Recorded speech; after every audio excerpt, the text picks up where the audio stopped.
결혼 8년 차가 되어서야 나는 시어머니의 말 한마디가 얼마나 무겁게 설계되어 있었는지를 깨달았다.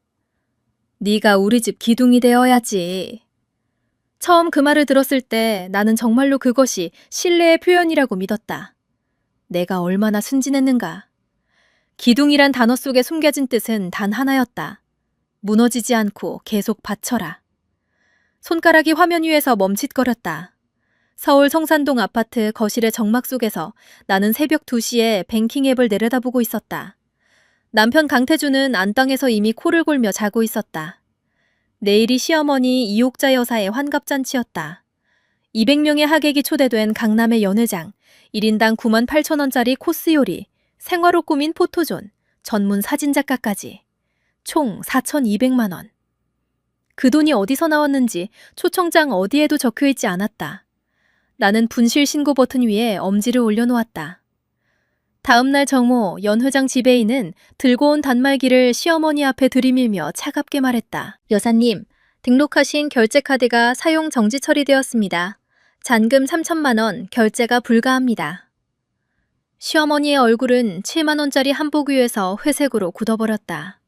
그녀의 휴대전화에는 며느리라는 이름 옆에 발신 횟수가 빠르게 쌓여가고 있었다. 25, 50, 99.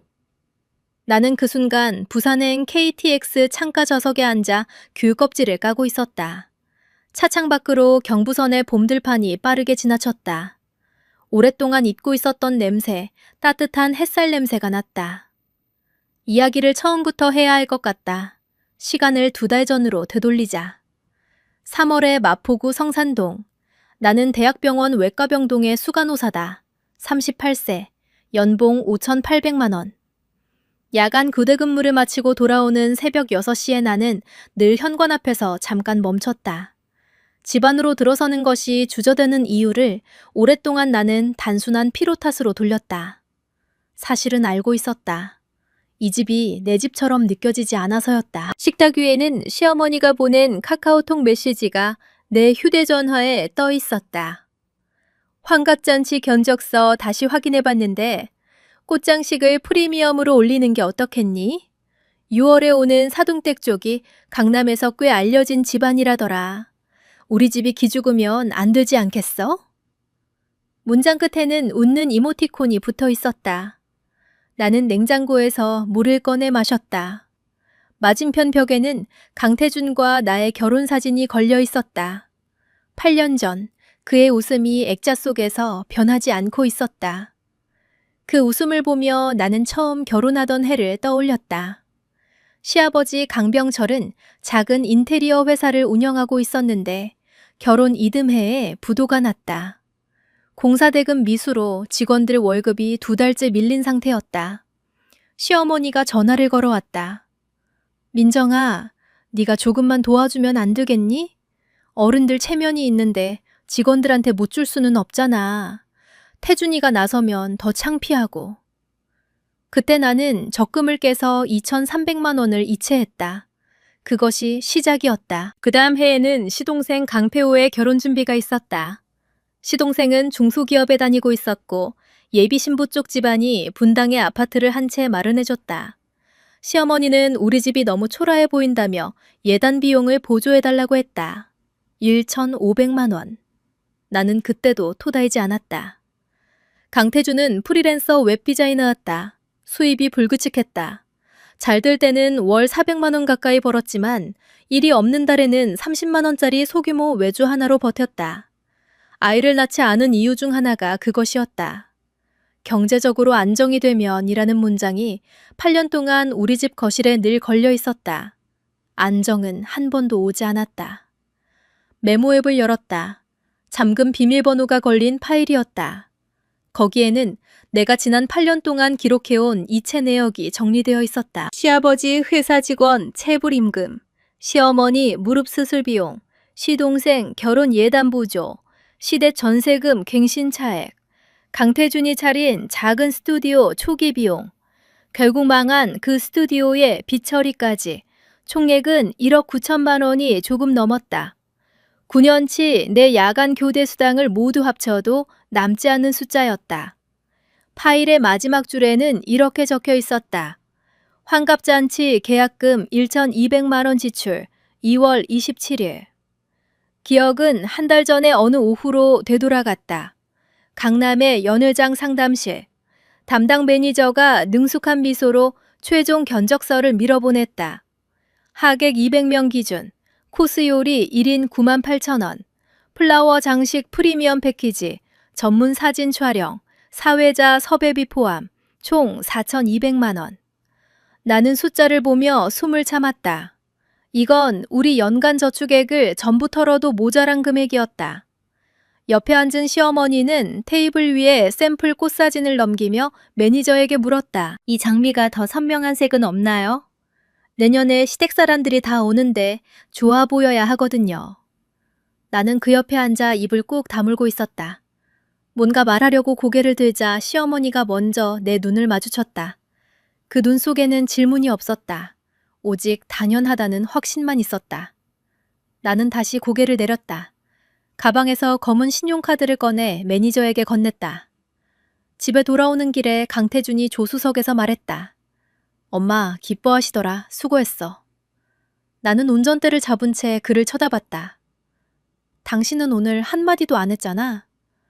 그가 핸드폰을 만지작거리며 대답했다. 내가 뭘 말해. 이미 다 결정된 건데.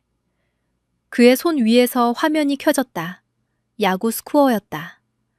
그날 밤 나는 욕실에서 오래 서 있었다. 거울 속 얼굴이 내 얼굴인지 알 수 없었다. 나는 수간호사다. 응급실 트리아지 기준을 3초 안에 판단하고 죽어가는 사람 앞에서 목소리를 흔들지 않는다. 그런데 어째서 나는 이 가족 앞에서는 8년째 입을 열지 못하는 걸까? 거울 앞에서 나는 조용히 결심했다. 이제 얼마 남지 않았다. 환갑잔치 2주 전이었다. 병원 야간 근무를 마치고 집에 들어섰을 때 거실에 시어머니가 앉아 있었다. 사전 연락도 없이 와 있었다. 식탁 위에는 내가 사다 놓은 과일이 이미 반쯤 깎여 있었고 소파에는 시어머니의 외투와 가방이 아무렇게나 놓여 있었다. 민정아. 시어머니가 나를 보자마자 말을 꺼냈다. 내가 요즘 잠을 못 자서 역학 선생님께 물어봤는데 말이야. 나는 가운을 벗으며 기다렸다. 선생님이 그러시더라. 네 사주에 음살이 강하게 끼어 있다고. 그게 뭐냐면 경사로운 날에 기를 눌러버리는 기운이라더라. 혹시 민정이 네가 잔칫날 자리에 있으면 내 환가분이 눌릴까봐 걱정이 돼서. 나는 과일칼이 놓인 식탁을 바라보다가 그녀를 돌아봤다. 어머니, 지금 저한테 오지 말라고 하시는 건가요? 시어머니는 아주 잠깐 눈을 피하더니 이내 특유의 온화한 표정을 지었다. 오해하지 마. 나쁜 마음이 아니야. 선생님도 이런 경우에는 당사자가 멀리 있어주는 게 낫다고 하시더라고. 너도 야간 근무에 피곤할 텐데 그날 하루 쉬는 게 어때? 잔치는 태준이가 있으니까. 공기가 얼어붙었다. 나는 천천히 싱크대 앞으로 가서 손을 씻었다. 흐르는 물소리 속에서 내 심장 소리가 선명하게 들렸다. 이 여자는 내 돈 4,200만 원으로 차린 잔치에 나를 초대하지 않겠다고 한다. 알겠어요. 나는 차분하게 대답했다. 시어머니는 기다렸다는 듯 안도의 숨을 내쉬었다. 역시 민정이 네가 이해심이 깊어. 태준이가 복받았지. 그녀가 돌아간 뒤 나는 거실에 혼자 남았다. 소파에는 시어머니가 흘린 과일 씨앗이 몇 개 떨어져 있었다. 강태준은 그날 저녁 늦게 들어왔다. 나는 그가 신발을 벗는 소리를 들으며 부엌에 서 있었다. 당신 어머니한테 들었어? 나는 그를 보지 않고 물었다. 아, 그거? 그가 냉장고를 열며 말했다. 엄마가 좀 예민하잖아. 민정이 네가 그냥 맞춰주면 안 돼? 그날 하루야. 나도 솔직히 점집 이런 거 믿지는 않는데 어쨌든 엄마 마음이 그러시다는데 어떡해. 나는 그가 꺼낸 음료수 캔이 따지는 소리를 들었다. 당신이 어머니한테 뭐라고 했어? 한마디라도? 그가 잠깐 멈췄다. 뭘 말해. 엄마 의견이잖아. 나는 그를 정면으로 바라봤다. 그는 캔을 든 채 잠시 내 눈을 마주쳤다가 시선을 내렸다. 7년을 함께 살아온 사람의 눈빛이었다. 그 안에서 나는 내가 찾던 것을 발견하지 못했다. 싸움을 피하겠다는 결심만 있었다. 나를 지키겠다는 결심은 없었다. 나는 안방으로 들어가 문을 닫았다. 어둠 속에서 침대에 앉아 손 위에 고인 것을 오랫동안 바라봤다. 며칠 후 나는 병원 근처 카페에서 대학 동기 지연을 만났다. 그녀는 가정법원 전담 변호사 사무실에서 일하고 있었다. 나는 커피를 마시며 8년 동안의 이야기를 처음으로 소리내어 말했다. 숫자 하나하나, 날짜 하나하나. 지연은 내 말을 끊지 않고 들었다. 내가 말을 마치자 그녀는 빨대를 내려놓고 나를 봤다. 민정아, 이건 단순한 고부 갈등이 아니야. 법적으로 정리할 수 있어. 준비돼? 나는 고개를 끄덕였다. 집에 돌아와 나는 메모 앱을 다시 열었다. 8년치 이체 내역, 날짜별로 정리된 금액대, 카카오톡 대화 캡처, 시아버지 회사 빚처리 당시 내가 직접 이체했다는 은행 기록, 시동생 결혼 예단 비용을 나 혼자 입금했다는 증거, 그리고 환갑잔치 계약 관련 서류, 전부 내 이름으로 되어 있는 영수증들. 나는 그것들을 하나씩 스크린샷으로 찍어 클라우드에 백업했다. 그러고 나서 통장을 열었다. 남편과 공동 명의로 된 생활비 통장, 잔액 2,800만 원. 그중 실질적으로 내 급여에서 이체된 금액은 2,500만 원이 넘었다. 나는 내 개인 계좌로 이체 금액 2,500만 원을 입력했다. 비밀번호를 눌렀다. 확인. 이체 완료. 화면에 뜬 초록색 체크 표시를 보면서 나는 처음으로 깊게 숨을 쉴 수 있었다. 마지막으로 항공사 앱을 열었다. 아니, 기차가 더 좋겠다. KTX 예약 사이트. 서울 출발, 부산 도착. 환갑잔치 당일 오전 11시 출발. 창가 자리. 편도 예약 완료. 노트북을 덮었을 때 거실 시계는 새벽 3시를 가리키고 있었다. 나는 처음으로 이 집의 어둠이 무겁지 않게 느껴졌다. 잔치 당일 아침이 밝았다. 서울은 따뜻한 5월의 하늘이었다. 강태준은 이른 아침부터 연회장으로 나갔다. 나는 미리 챙겨둔 캐리어를 현관으로 끌고 나왔다. 이미 사흘 전에 이삿짐 센터를 불러 내 개인 물건들은 직장 근처에 얻어놓은 원룸 오피스텔로 옮겨놓은 상태였다. 캐리어 안에는 며칠치 옷과 세면도구, 그리고 노트북 가방이 들어있었다. 엘리베이터가 내려오는 소리를 들으며 나는 현관 앞에 서서 8년을 살았던 집 안을 돌아봤다. 결혼 초에 내가 직접 고른 커튼, 야간 근무를 마치고 돌아와 혼자 새벽 4시에 조립했던 책장, 시어머니가 올 때마다 내가 공들여 준비한 밥상. 그 모든 것들이 이 집에 남아 있었지만 이제 그것들은 내 것이 아닌 것처럼 느껴졌다. 나는 뒤돌아 엘리베이터에 올라탔다. 서울역에 도착해 KTX 티켓을 받았다. 플랫폼에서 열차를 기다리는 동안 나는 휴대전화를 꺼냈다. 뱅킹 앱을 열었다. 환갑잔치 잔금 결제용으로 등록해둔 신용카드가 화면에 떠 있었다. 분실 신고 버튼, 엄지손가락이 그 위에 닿았다. 잠깐 멈췄다. 머릿속에서 8년이 지나갔다. 처음 2,300만 원을 이체하던 날 내가 앉아있던 은행 창구 의자의 차가운 감촉. 야간 근무를 마치고 나와 시어머니 무릎 수술 동의서에 서명하던 병원 복도의 형광등. 시동생 결혼식 날 내가 낸 예단 비용이 얼마인지 신부 쪽 가족 중 아무도 몰랐다. 그리고 며칠 전 음살이 강하다는 며느리는 내 환갑잔치에 오지 말라고 했던 시어머니의 그 온화한 표정. 클릭. 해당 카드를 분실 신고하시겠습니까? 확인. 처리가 완료되었습니다. 나는 휴대전화를 자켓 주머니에 넣었다. 비행기 모드로 설정하지 않았다. 전화가 올 것이었다. 많이 올 것이었다. 하지만 나는 받지 않을 것이었다. 그것만으로 충분했다. 열차가 들어왔다. 창가 자리에 앉아 귤을 하나 꺼냈다. 서울이 천천히 멀어졌다.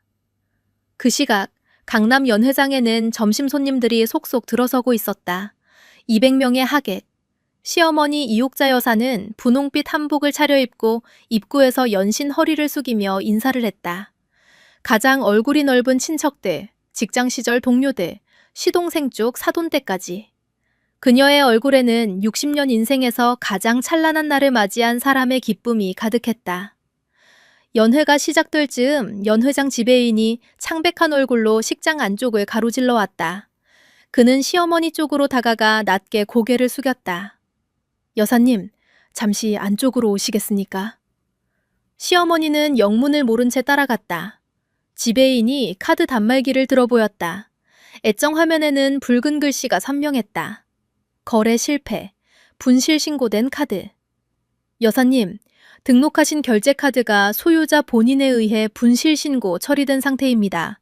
잔금 3천만 원, 결제가 불가합니다. 이지금 카드 소유자분께 연락해 정지를 해지해 주시지 않으면 계약서에 명시된 대로 행사 진행을 중단할 수밖에 없습니다. 시어머니는 그의 말이 끝나기도 전에 핸드백을 뒤지기 시작했다. 떨리는 손으로 며느리 번호를 눌렀다. 연결음도 없었다. 존재하지 않는 번호처럼 바로 음성사서함으로 넘어갔다. 그녀는 믿을 수 없다는 듯 종료 버튼을 누르고 다시 눌렀다. 10번, 20번. 여전히 꺼져 있었다. 복도로 나온 시어머니가 강태준을 불렀다. 태준아. 그녀의 목소리에 생전 들어본 적 없는 날카로움이 실려 있었다. 강태준이 달려왔을 때 어머니의 표정을 보고 그는 곧바로 표정이 굳었다. 민정이 카드를 정지시켰어. 잔금 3천만 원이 결제가 안 된다고. 빨리 전화해봐. 강태준은 주머니에서 휴대전화를 꺼내 아내 번호를 눌렀다. 전원 꺼짐. 카카오톡을 열어 타자를 쳤다. 민정아, 무슨 일이야? 전화 좀 받아. 카드 어떻게 된 거야? 메시지 옆 숫자가 1에서 움직이지 않았다. 읽지 않음. 그는 고개를 들어 어머니를 보았다. 어머니는 이미 연신 전화를 걸며 복도를 왔다 갔다 하고 있었다. 하이힐 소리가 대리석 바닥을 날카롭게 두드렸다. 통화 횟수는 30번을 넘어 50번으로 70번으로 올라갔다. 식장 안에서 웅성거리는 소리가 커졌다. 하객들이 불안한 눈빛으로 서로를 바라봤다. 입구 쪽에서 무언가 소란스럽다는 것을 눈치챈 사람들이 고개를 빼들기 시작했다. 시어머니는 내 직장 동료에게 전화했다. 수간호사님, 오늘 출근 안 하셨어요? 연차 쓰셨는데요? 친정언니에게 전화했다. 사돈, 민정이 거기 갔어요? 아무도 나를 찾지 못했다. 발신 횟수가 99번이 되었을 때 시어머니는 복도 구석에 벽을 잡고 서 있었다. 정성껏 올린 머리에서 비녀가 비틀어져 있었다. 분홍 한복 위에 흘러내린 식은땀이 얼룩을 만들었다. 그녀가 수십 년 공들여 쌓아온 체면이라는 탑이 연회장 복도에서 소리 없이 무너지고 있었다. 강태준은 한쪽 구석에서 지인들에게 전화를 돌리며 급전을 구하고 있었다. 태연아, 나 도윤인데. 아니, 나 강태준인데. 갑자기 돈이 필요해서 1천만 원만. 목소리가 울먹임으로 젖어 있었다. 지배인은 그 옆에서 무표정하게 서서 시계를 내려다보고 있었다. 나는 그 시각 부산 해운대역에 내렸다. 바다 냄새가 났다. 결혼 전에 혼자 여행 와서 맡았던 그 냄새. 나는 플랫폼에 서서 한번 크게 숨을 들이쉬었다. 4일 후 서울로 돌아왔다. 성산동 아파트로 돌아가지 않았다. 병원 근처 오피스텔에 짐이 있었다. 서울에 와서 가장 먼저 한 것은 아침 9시에 서초동 법조타운에 있는 법률사무소의 문을 여는 것이었다. 지연이 소개해준 곳이었다. 간판에는 이혼 재산 분쟁 전문이라는 문구가 적혀 있었다. 담당 변호사는 50대 여성이었다. 금태 안경을 쓴 조용하고 단호한 인상이었다. 나는 그녀 앞에 앉아 파란 파일을 꺼냈다. 8년치 이체 내역, 날짜와 용도가 형광펜으로 표시된 은행 거래 내역서, 시어머니와의 카카오톡 대화 캡처, 환갑잔치 계약서와 결제 영수증, 시아버지 비처리 당시 이체 기록, 그리고 음살이 있으니 오지 말라고 했던 달의 녹취록 속 기본까지. 변호사는 서류를 넘기며 오래 말이 없었다. 실내에는 종이 넘어가는 소리만 들렸다. 꼬박 15분이 지나서야 그녀가 파일을 덮고 나를 바라봤다. 서민정 씨, 1억 9천만 원 가운데 법적으로 반환 청구 가능한 금액을 추려보겠습니다. 시동생 예단 비용은 며느리의 의무 범위를 완전히 벗어납니다. 시아버지 사업부채 처리는 사회통념상 배우자 부양 의무 범위를 초과한 비자발적 증여로 주장할 수 있어요. 환갑잔치 비용은 전액 청구 가능합니다. 1억 1천만 원. 여기에 정서적 학대, 장기간의 굴욕적 발언에 대한 위자료, 그리고 가장 중요한 것이 있어요. 변호사가 서류 더미 한 장을 골라 내 앞에 밀었다. 성산동 아파트 등기부 등본이었다. 공동명의이지만 계약금과 중도금 납부내역, 매달 대출 상환 계좌가 전부 서민정 씨 단독입니다. 남편 쪽 실질 기여분은 0에 수렴해요. 재산 분할에서 100%를 주장할 수 있습니다. 나는 테이블 위에서 맞잡은 손의 관절이 하얗게 질려 있는 것을 내려다봤다. 부탁드립니다. 나는 천천히 말했다. 제 것을 전부 돌려받고 싶습니다. 변호사가 펜을 들었다. 시작하겠습니다. 사무실을 나왔을 때 5월의 햇볕이 따가웠다. 나는 눈을 가늘게 뜨며 길 위에 잠깐 멈췄다. 휴대전화가 진동했다. 강태준이었다. 나는 전화를 받았다. 아무 말 없이 기다렸다. 민정아. 그의 목소리는 10년은 늙은 것처럼 쉬어 있었다. 나 회사 근처야. 잠깐 볼 수 있어? 20분 후 그를 만났다. 병원 앞 커피숍이었다. 그는 구석자리에 앉아 있었다. 며칠 면도를 못한 얼굴, 구겨진 셔츠. 내가 다가가자 그가 벌떡 일어났다. 민정아. 그는 당황해서 무릎을 테이블에 부딪혔다. 커피잔이 흔들렸다. 나는 그 맞은편에 앉아 아무 음료도 주문하지 않고 그를 바라봤다. 그가 첫 마디를 꺼냈다. 그날 왜 그랬어? 얼마나 난리가 났는지 알아? 엄마가 연회장에서 쓰러져서 응급실 갔다 왔어. 사돈댁에서 집안이 어떻게 된 거냐고 난리고, 친척들 사이에서 우리 집 소문이 어떻게 됐는지는 알아? 겨우 돈 빌려서 맡긴 했는데 지금 이자가 한 달에 얼마인지 알고 싶어? 그는 억울함을 쏟아냈다. 마치 자신이 피해자인 것처럼. 나는 그가 뱉은 말들이 허공에 흩어지는 걸 보다가 천천히 입을 열었다. 결혼식 전날 밤에 어머니가 나한테 오지 말라고 했을 때 당신은 뭐라고 했어? 강태준이 눈동자를 굴렸다. 엄마가 원래 그런 사람이잖아. 민정이 네가 좀 이해해주면 되는 거 아니야 라고 했잖아. 그가 천천히 답했다. 왜 나한테 그러면 안 된다고는 안 했어? 그가 머리를 긁었다. 그러니까 내가 워낙 엄마를 이기기가 쉽지 않아서. 나는 그를 오래 바라봤다. 당신은 8년 동안 단 한 번도 한마디도 나를 위해 어머니한테 말한 적이 없어.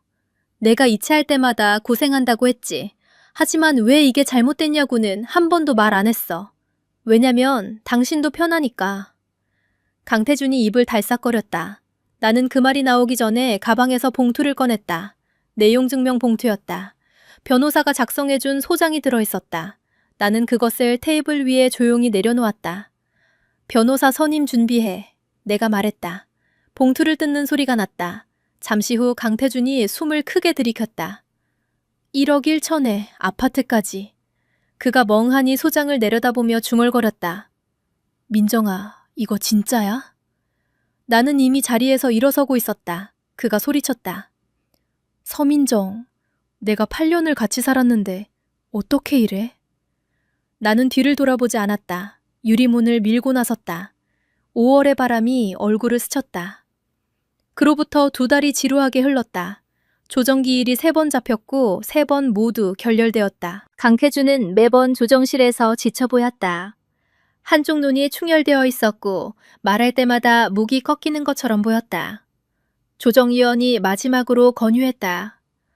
8년 부부인데 서로 조금씩 양보하시면 어떻겠습니까? 나는 단 한마디로 잘랐다. 8년 동안 양보는 충분히 했습니다. 소송은 본 재판으로 넘어갔다.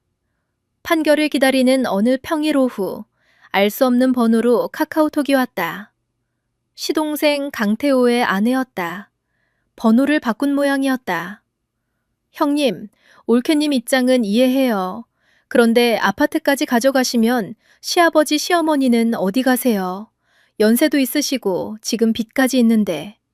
저도 형부 때문에 시댁에서 얼마나 눈치를 보는지 몰라요. 형님이 한 번만 봐주시면 안 될까요? 전 형님이 좋았거든요. 나는 화면을 오래 바라봤다. 시동생 결혼식 때 예단 비용으로 1,500만 원을 이체하던 날, 그녀는 감사하다는 말 한마디를 한 적이 없었다. 시어머니가 나를 타박할 때 그녀는 거실에서 드라마를 보고 있었다. 나는 그 번호를 차단 목록에 추가했다. 판결이 내려지던 날 서울에는 늦여름 소나기가 내리고 있었다. 지연에게서 전화가 왔다. 목소리에 흥분이 묻어 있었다. 민정아, 이겼어. 완승이야. 법원은 1억 1천만 원 중 7,200만 원의 반환을 인정했다. 시아버지 사업비 처리, 시동생 결혼 예단 비용, 환갑잔치 전액. 사회통념을 현저히 벗어난 과도한 재산 이전이라는 판단이었다. 위자료 900만 원.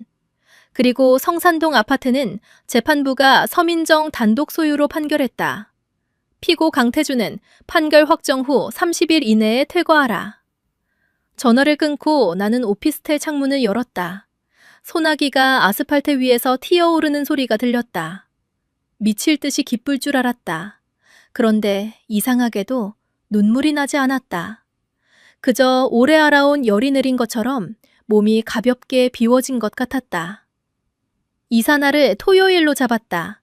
성산동 아파트에 마지막으로 들어갔을 때 강태준이 짐을 싸고 있었다. 박스들이 거실에 쌓여 있었다. 그는 나를 보더니 잠깐 손을 멈췄다.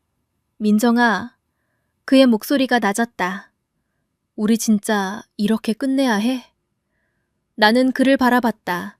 그의 눈 속에 무언가가 고여 있었다. 나는 그것에 이름을 붙이는 시간을 낭비하지 않기로 했다. 나한테 후회하는 게 뭐야? 라고 묻고 싶다면 나는 천천히 말했다. 나는 당신이 한 번도 내 편이 아니었다는 게 가장 아파. 돈이 아니라. 강태준이 입술을 달싹거리다 아무 말도 하지 못했다. 그는 마지막 박스를 들고 현관으로 나갔다. 엘리베이터 문이 닫혔다. 집안에 나 혼자 남았다. 나는 현관 도어록으로 걸어갔다. 비밀번호를 새로 눌렀다. 내 생일 숫자로. 내가 원하는 숫자로. 비밀번호가 변경되었습니다. 베란다로 나가 창문을 열었다.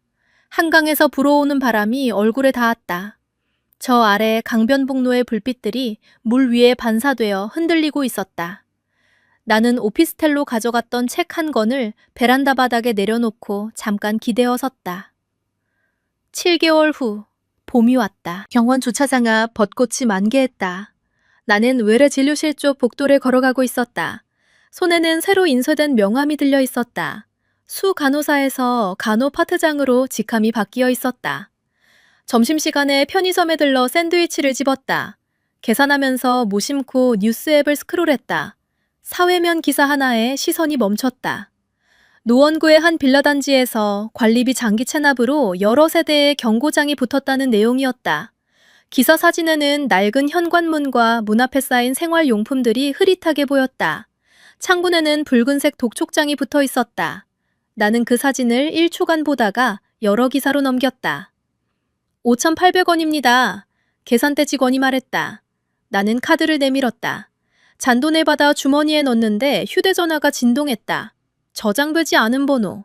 하지만 나는 알고 있었다. 카카오톡 메시지였다. 민정아, 우리가 잘못한 거 안다. 근데 7,200만 원을 당장은 도저히 구할 수가 없어. 분할로 좀 길게 나눠서 갚으면 안 되겠니? 아니면 이자만이라도 좀 깎아주면 어떻겠어. 태준이 아버지가 많이 편찮으신데 제발 한 번만 생각해줘. 애미가 빈다. 한때 나에게 음살이 끼었다며 연회장에 오지 말라고 했던 사람이었다. 나는 그 메시지를 끝까지 읽고 나서 휴대전화를 코트 주머니에 넣었다. 답장하지 않았다. 편의점 문을 밀고 나섰다. 봄 햇살이 쏟아졌다. 샌드위치를 한 입 베어 물었다. 맛이 선명하고 생생했다. 이어폰에서는 오래전에 즐겨 듣던 노래가 흘러나왔다. 나는 병원으로 돌아가는 길에 잠깐 걸음을 멈추고 하늘을 올려다봤다. 벚꽃잎이 바람에 날려 어깨 위로 내려앉았다. 나는 그것을 가볍게 털어내고 다시 걸었다. 허리를 곧게 펴고 발걸음을 가볍게. 뒤를 돌아보지 않았다.